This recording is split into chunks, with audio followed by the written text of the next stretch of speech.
సాధ్యం అవ్వదు? ఎందుకంటే నేను చదివేది తెలుగు. కానీ నాకు పెట్టే ఎగ్జామ్ సోషల్ పెడతారు. నేను ఎందుకు రాయాలి సోషల్ ఎగ్జామ్? సరే పెడితే కూడా అర్హతకు మించి 60 మార్కులు సోషలే పెడుతున్నారు. టీపీటీ అంటే తెలుగు పండిట్ ట్రైనింగ్, హెచ్‌పీటీ అంటే హిందీ పండిట్ ట్రైనింగ్. భాషా పండితులు భాషకు సంబంధించిన ఎగ్జామ్సే రాస్తారు తప్ప దాంట్లో సబ్జెక్ట్‌కే ఎక్కువ మార్కులు ఎందుకు కేటాయిస్తున్నారు? మేము చదువుతున్న తెలుగు, హిందీ సబ్జెక్ట్‌లకి ఎందుకు తక్కువ మార్కులు కేటాయిస్తున్నారు?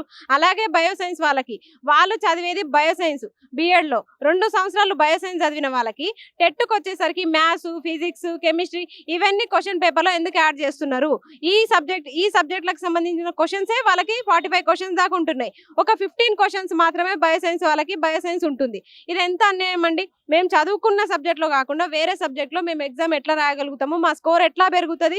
మళ్ళీ ఈ స్కోర్‌నే వెయిటేజ్‌గా ప్రకటిస్తారు. వెయిటేజ్ ఉంటది కాబట్టి డీఎస్సీలో మాకు ఈ స్కోరు ఇంక్రీజ్ అవ్వట్లేదు అసలు. పెరగట్లేదు. కాబట్టి టెట్‌లో మాకు ఖచ్చితంగా పేపర్ 2లో పేపర్ బిని ఖచ్చితంగా నిర్వహించాలని చెప్పేసి మేము అడుగుతున్నాము.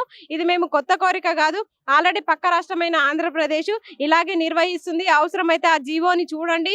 ఆ కొత్త జీవోని మాకు కూడా తీసుకొచ్చి తెలంగాణ బీఈడీ అభ్యర్థులకి అలాగే టెట్ రాసే అభ్యర్థులకి మీరు న్యాయం చేయాలని చెప్పేసి మేము కోరుకుంటున్నాం. మీరు ఆన్లైన్ ఎగ్జామ్ ఇప్పుడు ప్రభుత్వమేమో ఆన్లైన్ ఎగ్జామ్ అంటారు. మీరు ఆఫ్లైన్ ఎగ్జామ్ అంటారు. అంటే ఏది సాధ్యం అంటారు? ఆఫ్లైన్ ఎగ్జామ్ పెట్టడం బెటర్. ఎందుకంటే ఆన్లైన్ ఎగ్జామ్ వల్ల ఫీజు ఎక్కువ, అలాగే 200-300 కిలోమీటర్ల దూరంలో మాకు ఎగ్జామ్ సెంటర్స్ పడతాయి. దీని ద్వారా మహిళలు, గర్భిణులు చాలా ఇబ్బంది పడుతున్నారు, అవస్థలు పడుతున్నారు. అట్లాంటి వాళ్ళకి చాలా మందికి, కొంతమందికి అసలు గర్భిణులు అయితే చాలా ఇబ్బంది పడుతున్నారు వాస్తవానికి. కాబట్టి 200-300 కిలోమీటర్ల దూరంలో ఎగ్జామ్ ఉండడం వల్ల అక్కడికి రీచ్ అవ్వలేని పరిస్థితి, ఎగ్జామ్ మిస్ అయ్యే పరిస్థితి. కాబట్టి ఆఫ్లైన్ పెట్టండి. ఒక అర్హత పరీక్షకి మీరు ఆన్లైన్ ఎగ్జామ్ ఎవరు పెట్టమన్నారు? సౌకర్యవంతంగా మాకు లేదు కాబట్టి మేము అడుగుతున్నాం. ఆఫ్లైన్ పెట్టండి. ఆఫ్లైన్ పెడితే మాకు ఫీజు తక్కువ ఉంటది. ప్లస్ మేము దగ్గర పరిసర ప్రాంతాల్లో మాకు జెడ్పీహెచ్ఎస్ స్కూళ్ళలో ఇక్కడ హై స్కూల్స్ లో ఎగ్జామ్ సెంటర్ పడుతుంది కాబట్టి దగ్గర ఒక హాఫ్ అన్ అవర్ లో వెళ్ళేసి సౌకర్యం ఉంటది కాబట్టి దగ్గరలోనే ఎగ్జామ్ ఉంటది కాబట్టి మాకు ఆఫ్లైన్ ఎగ్జామే బెటర్ అని మేము అంటున్నాం. ఎడ్యుకేషన్ మినిస్టర్ గారు మీకు చేతనైతే మేము అడిగిన డిమాండ్స్ ని నెరవేర్చండి.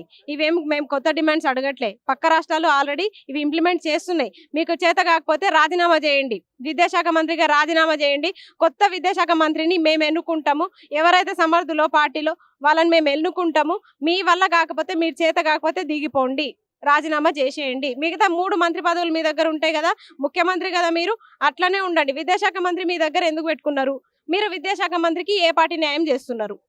అది మిమ్మల్ని మీరు క్వశ్చన్ చేసుకోండి.